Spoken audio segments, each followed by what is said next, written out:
The first two questions, if you picked it up, you probably want to answer. Um, your last question. That's a, I don't know how to answer it. Maybe yes. Yeah, probably maybe I need to say yes. But the NEC cannot procure 300 vehicles to use on elections day, and then after elections day, the 300 vehicles remain in the commission. Maybe some of them. It would be a waste of money, I'm sorry to say. The commission from time immemorial hires vehicles, puts stickers on them, we put staff in there for deployment and retrieval. I was shocked to know that persons who were above 18 and probably had voted in a previous election claim not to know that the Elections Commission hires vehicles from vendors to convey our materials to the various polling places. The good thing was our staff was there to help to enlighten some of those who raised the contention and issue citizens arrest of the vehicle. The police was on time, and after some time of agitation, it was solved. So, I don't remember your other question.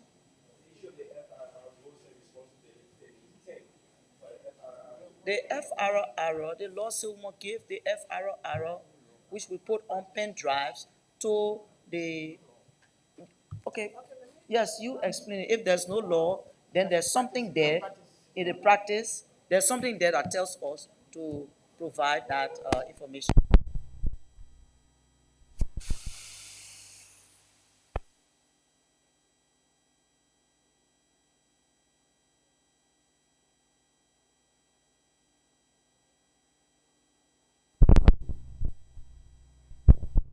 You give the FRR to political parties. Based on the fact that the issue of the FFR came about again in 2017, and it was an issue that was raised by political parties, and it went before Chamber of Justice, the full bench of the Supreme Court. So in the spirit of due diligence to ensure that people are acquainted with that which has been cleared, where deduplication takes place, where you ensure that it is free of any kind of irregularity, you give it to the parties. So at that time, it is given prior to, if there are issues that you have to raise, you raise before them. But not going into the election process itself in terms of usurpation of the function of the NEC. It is given to you as a party to look at it and see that if anything is irregular, you can raise before time, not at the time where you are proceeding with the actual process. Okay, thank you. There's more information and better information than the one that I just gave you from the commissioner who actually works with this thing. So Commissioner Basi Leokpangma will say something, and Commissioner Dukle will put it in the proper perspective. So I take back what I told you. So thank you for the question. Let me say to you that the issue of giving political party the final registration rule was a practice that we introduced in our procedure. Law was supposed to publish the final registration rule to the polling center 24 hours before election day. So when we gave you the final registration rule, we expect you to go and compare that final registration rule with the one we have already pasted up, and you will know whether people who are to vote in that polling place is the same number of persons that you have on your final registration rule that you have printed, that have been given by us. So that's the transparency and the credibility aspect of that whole final registration rule. But it's not for you to use it and say, when somebody come and say, bring your card, let me check it on my own. Once you compare the one we gave you with the one that is pasted on the wall, the consistency and the credibility aspect of it is there. So that's why we gave the final registration rule. But it's a practice that we decided to do, because we want you to know that if we say there are 510 persons in the polling place, what you have as a final registration rule for that polling place is 510, and it's the same one that we have pasted on the wall. Thank you. Commissioner Dukley, you want to say something? So I'm myself learning too. I need to go back Good. to school on this. Again, my voice. Please excuse me.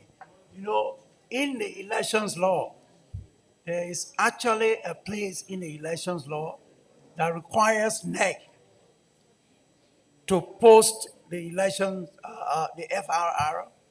But you know where that is? At the magisterial area for public view. This is the place where we are told to publish the FRR. There isn't any other place in the law that you can say, not even the Supreme Court opinion in the information file in, Bill of Information. So I thought you would be talking about why didn't you put it at the magisterial office? Because that's the only place that the law say we should put it for public view. However, in 2017, as it was explained, we said, well, it would be better because there were a lot of concern about the FRR. So we said, well, let people see it. Let them, because it was our attempt to just help and tell people that this is what we have. Then the Supreme Court said, well, look, put it on the walls at every center. And when you have it, you can go and check it and see if we have the same names, the same number. But I know lawyers have told you, they say, but no, there's in the law. Okay. Thank you very much, commissioners, for stepping in to provide clarity to the question. So we take the last one, please. Honorable Commissioners and the head of the Commissioner, my name is Emmanuel Gabriel. I report for Cool 91.9.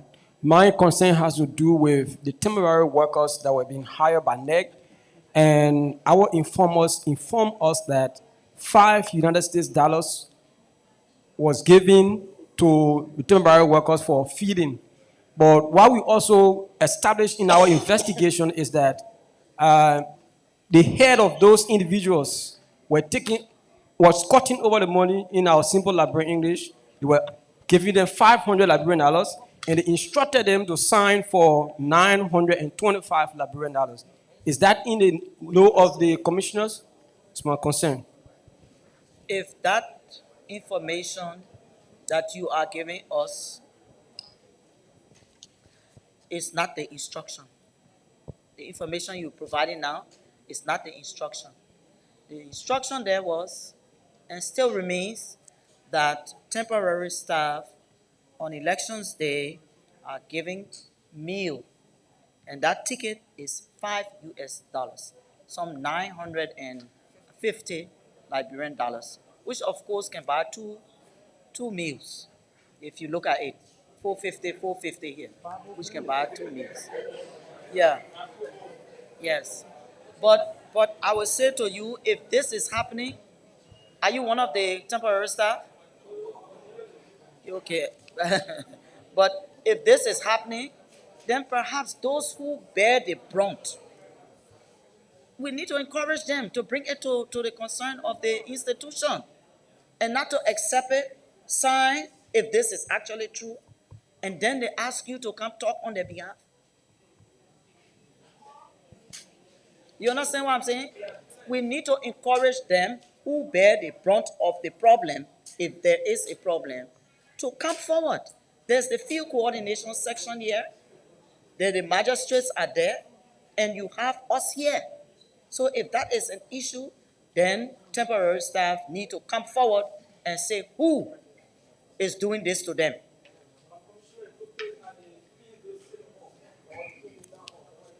All right, thanks for the information. Thank you very much. We see you tomorrow at 4:30. Thank you very much. Members of the press, thank you very much. We have some literatures on the door there. If you want them, you can pick them up while you're going, please. Yeah,